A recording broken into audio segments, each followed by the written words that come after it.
फरहान साहब जरा अनम्यूट करें। अच्छा जी, तो बताएं सर, जैसा आप बता रहे थे। जी, तो आज हम उसी का एक सब फील्ड आप समझ लें कि डीप लर्निंग है, उसके मुतालिक पढ़ेंगे। अब हम माइक्रोस्कोपिक चीज़ें, जिस तरह एक ब्रॉड लैंग्वेज होती है और एक आपको वो चीज़ें जो बारीकियां उसके अंदर मौजूद होती हैं उसको डिस्कस करना है हमने। अब एआई की जो बारीकियां डिस्कस की जाती हैं वो डीप लर्निंग के अंदर की जाती हैं, और वो किस तरह है और क्या क्या चीज़ें उसके अंदर डिस्कस हैं वो हम देख लेते हैं। We have all hear the terms from around, but what are they actually. कहते हैं कि हमने मुख्तलिफ तरह की चीज़ों के मुतालिक सुना जाना उन्हें परखा, लेकिन हम देखते हैं कि वो चीज़ें असल में हैं क्या। सबसे पहले है computer science, big data, artificial intelligence, machine learning and data science. ये मुख्तलिफ सर ने नाम यूज़ किए थे और ये मुख्तलिफ चीज़ें हैं और इनमें माइनर से डिफरेंस है। ज़्यादातर जो है वो उनके अंदर रेवेन्यू है सेम ही है, क्योंकि ये कंप्यूटर से रिलेटेड है और कंप्यूटर का बेसिक काम जो है वो बेसिक वर्कफ्लो तकरीबन सेम ही है इन सब में, लेकिन फिर भी थोड़ा बहुत माइनर सा या मेजर डिफरेंस इनमें मौजूद होता है। जी एंड वो जी वो इसमें जी यही सर। कह जी वो इसमें यही कह रहा है कि हम, जैसे कि अभी मैंने आप लोगों सबको कहा कि हम अक्सर सुनते हैं कि कोई कंप्यूटर साइंस में कर रहा है, कोई बिग डाटा में कर रहा है, कोई आर्टिफिशियल इंटेलिजेंस में कर रहा है, कोई मशीन लर्निंग में, कोई डाटा साइंस में। लेकिन what difference between these terms and items, इनमें क्या फर्क है, या डेफिनेशंस का क्या फर्क है, इन फील्ड्स का क्या फर्क है। ठीक है जी। तो सबसे पहले हम क्या आते हैं, सबसे पहले objective and goals of this sessions पढ़ते हैं। Introduction to all field branches of computer sciences, ये कंप्यूटर साइंसेज। अच्छा, अब मैं आपको बताता हूँ, ये जो कंप्यूटर साइंस लफ्ज है ना, ये this word is combination of these whole words.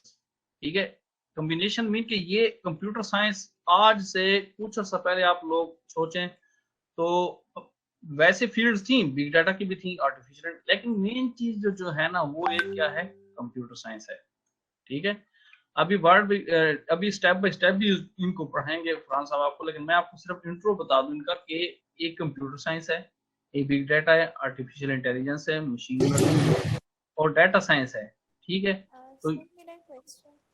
Ji sir sorry for the interruption sir.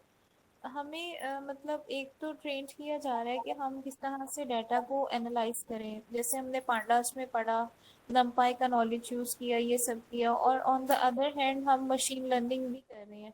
तो सर ये मुझे क्लेरिफाई नहीं हो रहा है कि हम इन दोनों में से या तो हम इधर डाटा साइंटिस्ट बन जाए या फिर हम मशीन लर्निंग या डीप लर्निंग एक्सपर्ट बन जाए। ये दो डिफरेंट वेज में आ जाती है फील्ड्स, या दोनों को साइमल्टेनियसली साथ लेके चलना है। अभी मैं आपको एक जनरल इसका क्वेश्चन बताता हूँ। ठीक है, अब एक जो है ना वो रियल वर्ड की मैं मिसाल देता हूँ, और भी बंदा कोई रियल वर्ड की मिसाल दे दे कि दुनियादारी में जो एक बंदे ने ड्राइविंग सीखनी हो ना, जो गाड़ियां रोड वगैरह पे चलती हैं, आपने देखी है ना, बड़ी गाड़ियां होती हैं, ठीक है, छोटी गाड़ियां होती हैं, बड़ी गाड़ियां होती हैं।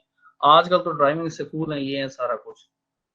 तो पहले दौर में गाड़ियों को चलाने के लिए अगर किसी ने सीखना होता था ना, वो पहले एज ए कंडक्टर काम करता था, उसके साथ करता था कि नहीं?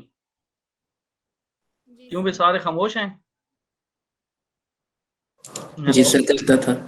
ठीक है, जब कंडक्टर काम करता था, उसको उसको सारे रोड के जो मैप्स होते थे, ठीक है, उनको हमारी आर्टिफिशियल इंटेलिजेंस में या हमारी मशीन लर्निंग में उसको क्या कहते हैं, पाइपलाइंस कहते हैं। वो उसको पूरे रोड के मैप समझ आ जाते थे। ठीक है, उसने अब इनपुट कितना लेना है, उसने किराया कितना लेना है, उसने जो उसका आउटपुट कितना देना है, उसने आगे कितना देने हैं, उसके अलावा उसने सारी जो पैसेंजर्स हैं उनके साथ ट्रीट क्या करना है, जैसा कि हमने डाटा कितना करना है, डाटा को स्प्लिट कितना करना है। अच्छा, कुछ ऐसा है कि कुछ उसने सवारियों को आगे बिठाया, कुछ पीछे बिठाया, ये नहीं कि सारी सवारियों को ऐसे। तो वो इस तरह करता करता जब वो लर्न कर जाता है, तो वो आगे जाके फिर कुछ अर्से के बाद ड्राइवर बन जाता है। ठीक है, तो ये डीप लर्निंग हम क्यों सीख रहे हैं? हमने काम करना है। आप जैसे कह रही हैं कि पाइथन हो गया, पांडा हो गई, वो हमारे टूल्स हैं। ठीक है, उन टूल्स को हमने यूज करना है, लेकिन जो लॉजिक होगा, जो अल्गोरिथम्स होंगे, जो हमारी ये जो हम इस पे फंक्शंस लगाएंगे, सारा कुछ, जो माइंड सेट करेंगे वो किस चीज से रिलेटेड होगा, वो हमारा आर्टिफिशियल इंटेलिजेंस, मशीन लर्निंग और डीप लर्निंग हमें सिखाएगी कि आप लोगों ने इसको इम्प्लीमेंटेशन कैसे करना है।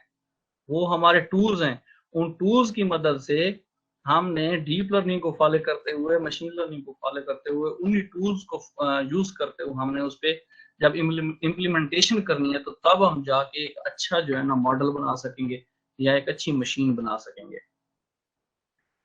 ठीक है जी, समझ आई? जी सर। यस हाँ, सर। ये सिंपल वर्ड्स में ये है कि ये हमारी थ्योरी है और वो हमारा प्रैक्टिकल है। ये हमें लॉजिक बताएगा, वो हमारी प्रैक्टिकल होगी। हम लॉजिक पढ़ेंगे यहाँ से और इम्प्लीमेंट कहाँ पे करेंगे, अपने टूल से करेंगे, जो हमारा पांडा है, नमपा है, एटीसी सारे होंगे। Clear ma'am? जी सर। अगर कोई और ब्रीफ करना चाहे तो मोस्ट वेलकम बता सकता है। ठीक है जी, यहाँ से स्टार्ट करें सर।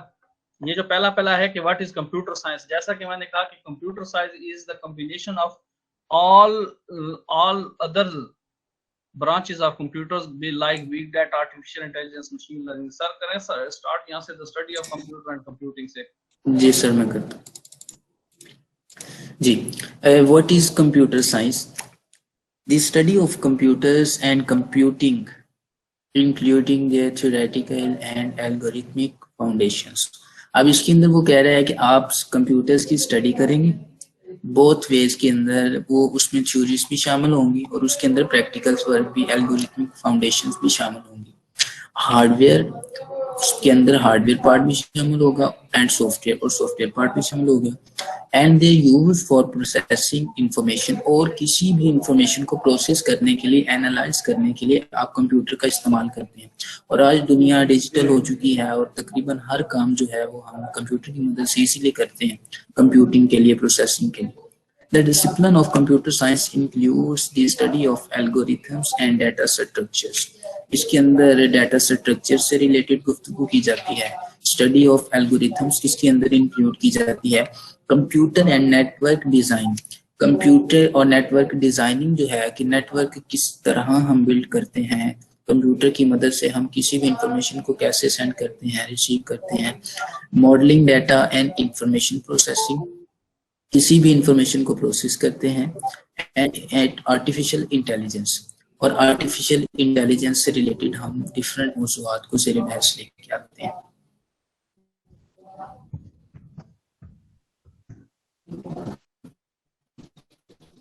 हो गया सर, आगे? तो आगे का वो कोड स्क्रीन शो है तो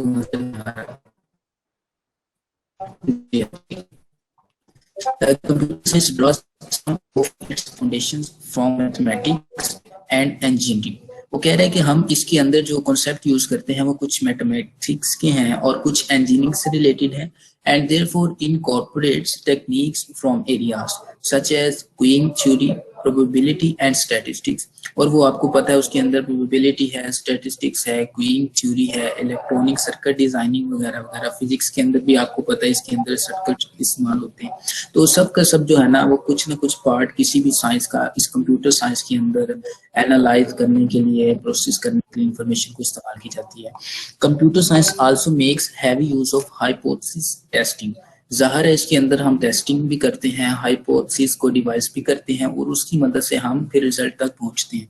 and experimentation during the conceptualisation, design, measurement and refinement of new algorithm. किसी भी न्यू एल्गोरिथम को क्रिएट करने के लिए हम पहले एक खुद से हाइपोथेसिस क्रिएट करते हैं कि अगर इफ और देन वाली, हम हाइपोथेसिस के अंदर हम टर्म इस्तेमाल करते हैं इफ और देन वाली।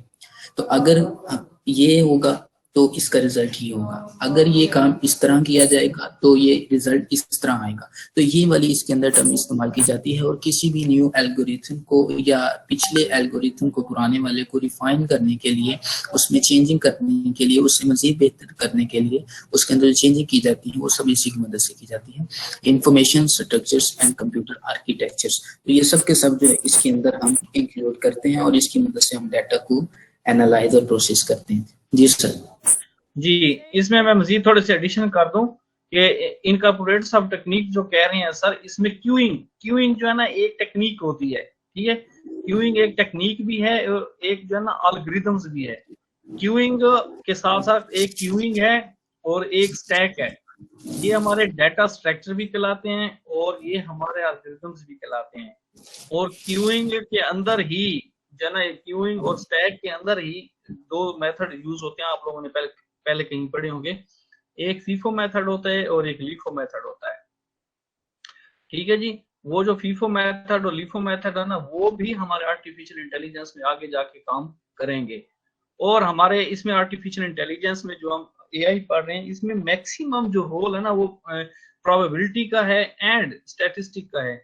आप लोगों ने हर जगह पे ये चीज नोट की होगी कि पिछले कितने चैप्टर्स में आप लोगों ने थ्योरी शायद पढ़ी हो ना पढ़ी हो, जो प्रोबेबिलिटी है ना, ये बहुत जो है ना इंपॉर्टेंट रोल प्ले करती है हमारे आर्टिफिशियल इंटेलिजेंस में या रिबोटिक्स में। ठीक है।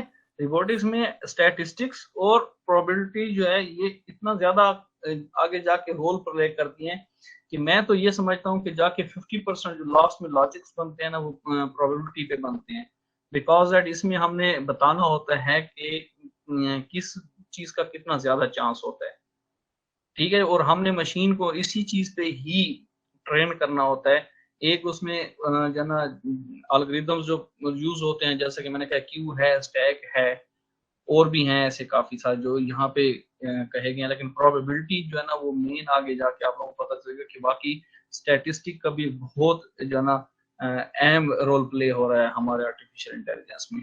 एंड इलेक्ट्रॉनिक सर्किट डिजाइन, ये इलेक्ट्रॉनिक सर्किट डिजाइन भी यूज होता है। ये एक डीएलडी होता है, डिजाइन सर्किट डिजाइन। डीएलडी एक सब्जेक्ट है पूरा। ये डीएलडी हो गया, ये डाटा स्ट्रक्चर हो गया। ठीक है। डिजाइन डॉक्यूमेंट इसके अंदर सर्किट डिजाइन, इनमें बाकायदा तौर पे पीएचडीज होती हैं। ठीक है। इन छोटे छोटे टॉपिक्स पे भी। तो ये जो है ना सारा कुछ ये है कि इसमें जो क्यू है, प्रोबेबिलिटी है, स्टैटिक्स है, ये बहुत अहम रोल हमारे जन इसमें प्ले अदा करते हैं सारे। ठीक है। मैंने कहा शायद क्यूइंग का अभी किसी को कंफर्म ना हो, तो मैंने क्यूइंग का इंट्रोडक्शन किया है कि क्यूइंग इसमें क्या है। ठीक है। नेक्स्ट चलें। नेक्स्ट बिग डाटा और आर्टिफिशियल इंटेलिजेंस। जी sir. What is big data? Big data is a collection of data. जाहिर है कि डाटा की कलेक्शन है that is huge in volume. वो काफी बड़े साइज का अगर हमारे पास डाटा अवेलेबल है तो उसको हम बिग डाटा कहलाते हैं। Yet growing exponentially with time.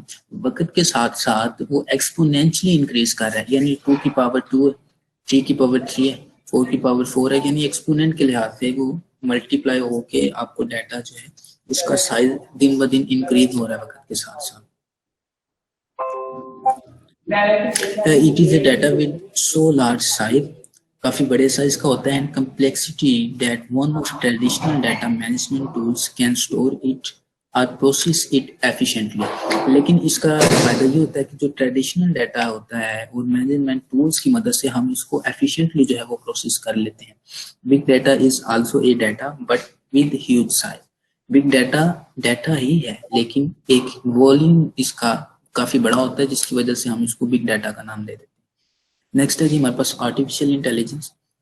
अभी आर्टिफिशियल एक मिनट सर, अभी बिग डाटा किसी को है, कोई क्वेश्चन है?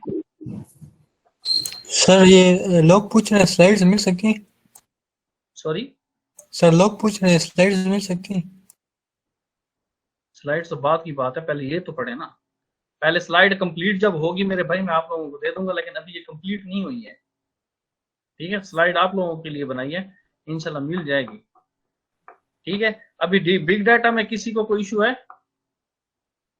जी सर, बिग सर ये कॉम्प्लेक्सिटी क्या कर, मतलब समझे? जी फरहान साहब एक्सप्लेन करें, कॉम्प्लेक्सिटी का क्या मतलब होता है? ये कॉम्प्लेक्सिटी होती है अगर आपको कहीं पे पेचीदगी का सामना है, कोई मसला आपके सामने आ गया है और वो आपको समझ नहीं आ रहा, थोड़ा सा ऑकवर्ड है, तो आपको फिर क्या करना पड़ेगा? तो कोई एल्गोरिथम इस्तेमाल करना पड़ेगा, कोई मैनेजमेंट टूल इस्तेमाल करना पड़ेगा ताकि आपका डाटा ट्रेडिशनली जो है वो रन हो सके एफिशिएंटली और आपकी कॉम्प्लेक्सिटी सोल्व हो सके। ये इसमें ये भी बताया जा रहा है कि ये जो बिग डाटा है ना, कहने का मकसद ये है कि अभी तक दुनिया में इतना डाटा हमारे पास, मैंने उस दिन भी आप लोगों को बताया था कि इस स्लाइड के अंदर मैं और भी ब्रीफ किया कि लास्ट 2 और 3 इयर्स में मिनिमम 90 to 95% डाटा जनरेट हुआ है। यानी कि जब से हम कंप्यूटर पे काम कर रहे हैं उससे लेकर 2016 या 17 तक जो है ना डाटा कितना हुआ है, वो हुआ है तकरीबन 20% हुआ और 25% हुआ, लेकिन लास्ट 2 इयर्स में 90% डाटा क्या हुआ है, जनरेट हुआ है। आप लोग देखें, वो आगे से यही कह रहा है कि it is data so with large size and complexity, इतना ज्यादा डाटा हो चुका है कि हम इसको किसी जगह पे इकट्ठा करके डाटा को किसी एक जगह पे इकट्ठा नहीं कर सकते, ठीक है ना। Non traditional data management tool, हमारे पास ऐसा कोई टूल भी नहीं हम कहें इतना 90% डाटा हम सारे को कहीं पे इकट्ठा कर सकें। कैन स्टोर हम कहीं पे इकट्ठा नहीं कर सकते, किसी टूल के थ्रू भी इसको इकट्ठा नहीं कर सकते, ठीक है। तो बिग डाटा से मुराद ये है कि ये डाटा का साइज इतना हो चुका है कि जो अभी हमारे जो है ना, वो कहने का मतलब टोटल में डाटा की बात करूं या हम उसको अब कवर नहीं कर सकते।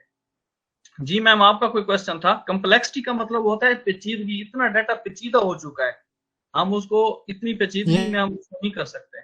जी जी सर मेरा क्वेश्चन ये है कि बिग डाटा में हमारे पास 2 टाइप्स के डाटा भी आ जाते हैं, like primary and secondary data. वो जाके आगे सारी टाइप्स आपको मैं इंशाल्लाह पढ़ाऊंगा, एक एक चीज पढ़ाऊंगा, इसमें सारे के सारे आपके इंशाल्लाह क्वेश्चंस जो है ना कवर हो जाएंगे, ठीक है। डाटा की टाइप्स भी पढ़ेंगे, उसके अलावा डाटा के वो भी पढ़ेंगे कि डाटा किस तरह का होता है, उसके टाइप्स के अलावा डाटा के फंक्शंस भी पढ़ेंगे, एक एक चीज इंशाल्लाह पढ़ेंगे, पढ़ने से मुनाफी डिस्कस करेंगे। जी सर, आर्टिफिशियल इंटेलिजेंस क्या है ये भी बता दें हमें। जी, artificial intelligence is wide ranging branch, इसका काफ़ी ज़्यादा स्कोप है, कंप्यूटर साइंस की ब्रांच है जी। कंसर्न किससे रिलेट करती है? Building smart machines capable of performing task. कोई छोटी मशीन आपने बिल्ड करनी है, उसके ऊपर आपने एक टास्क रन करना है, टास्क परफॉर्म करवाना है, उस मकसद के लिए आर्टिफिशियल इंटेलिजेंस इस्तेमाल की जाती है। अच्छा, that typically required human intelligence.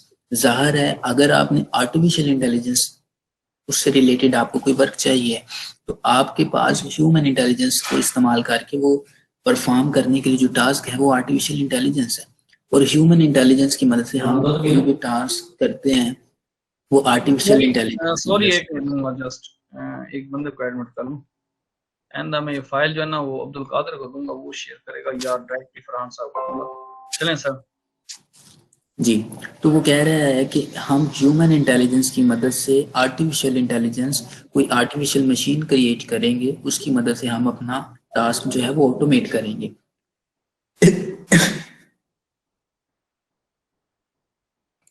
Ji, AI is an interdisciplinary science. ये अपने ही डिसिप्लिन के अंदर मुख्तलिफ डिसिप्लिन्स के साथ रिलेट करती है। एक होती है इंट्रा डिसिप्लिनरी। आप देखिए, मैं आपको इसी एग्जांपल देता हूँ। एक मैच होता है इंटरनेशनल T20 इंटरनेशनल, उसके अंदर क्या होता है कि 2 मुख्तलिफ ममालिक, बैरूनी ममालिक के साथ आपकी टीम जो है वो मैच खेलती है, हॉकी का, फुटबॉल जो भी है। तो सेम यही काम है कि आपका इंटरडिसिप्लिनरी साइंस है और इंट्रा डिसिप्लिनरी साइंस है। तो इसमें होगा क्या कि जो इंट्रा है वो सेम ही डिसिप्लिन के अंदर मुख्तलिफ साइंसेस के साथ उसका रिलेशन होगा, लेकिन जो इंटरडिसिप्लिनरी है वो मुख्तलिफ दूसरी यानी फिजिक्स है, मैथमेटिक्स है, कंप्यूटर साइंसेस है, ठीक है, स्टैटिस्टिक्स है। तो ये सारी चीजें जो साइंसेस में आती हैं, साइंसेस की ब्रांचेस हैं, तो उसके साथ भी आर्टिफिशियल इंटेलिजेंस का उसके साथ लिंक होता है, जिसकी मदद से हम अपना काम सर अंजाम देते हैं। अच्छा, विद मल्टीपल अप्रोचेस, मुख्तलिफ तरीकेकार से। AI is a study of how human brain think. अच्छा, ये स्टडी है जी सिंपल वर्ड्स में है कि हमारा दिमाग, जो इंसानी दिमाग है, वो किस तरह सोचता है, और वही सेम काम हम अगर वही मशीन से करवाते हैं तो इसे आर्टिफिशियल इंटेलिजेंस। मसलन मैं कहता हूँ कि आप ये मुझे पढ़ के सुनाओ कि ये क्या लिखा है यहाँ पे, अब हमारा दिमाग को कमांड जाती है। अब बायोलॉजी का ये कॉन्सेप्ट है, कि हमारे दिमाग को कमांड जाएगी, न्यूरॉन्स होते हैं, उनकी टाइप्स होती हैं फर्दर, ठीक है, वो दिमाग को पैगाम देंगे कि ये रिस्पॉन्स है, इसके अगेंस्ट ये रिस्पॉन्स आपने करना, स्टिमुलस है। अब वो करेगा क्या कि आपको कहेगा कि ये न्यूरॉन्स आया है, अब इसके मुताबिक आपने स्टिमुलस क्रिएट करना है और इसका रिस्पॉन्स बताना है। तो वो हमारा दिमाग हमें वहां पे रैम के ऊपर बताएगा कि इसको पढ़ो और ये चीज लिखी है। तो ये सिंपल सा कॉन्सेप्ट यहाँ पे इस्तेमाल होता है और यही काम हम आर्टिफिशियल इंटेलिजेंस के अंदर करते हैं। अपनी ह्यूमन इंटेलिजेंस को किसी एल्गोरिथम की मदद से, किसी स्टैटिस्टिक्स मैथमेटिक्स की तरह उसको इस्तेमाल करके तो हम आर्टिफिशियल इंटेलिजेंस का कॉन्सेप्ट जनरेट कर लेते हैं। How human brain think, learn, decide and work, कि वो किस तरह काम करता है, किस तरह सीखता है, सोचता है, किस तरह काम को सरंजाम देता है। When it tries to solve problems, जब वो किसी मुश्किल का शिकार हो जाता है तो वो किस तरह बिहेवियर करता है। तो and finally this study outputs intelligent software system, और ये सॉफ्टवेयर सिस्टम के जरिए सारा काम किया जाता है और ये सारी की सारी जो आपकी वर्किंग होती है वो सॉफ्टवेयर बेस्ड होती है। जी सर। जी, अभी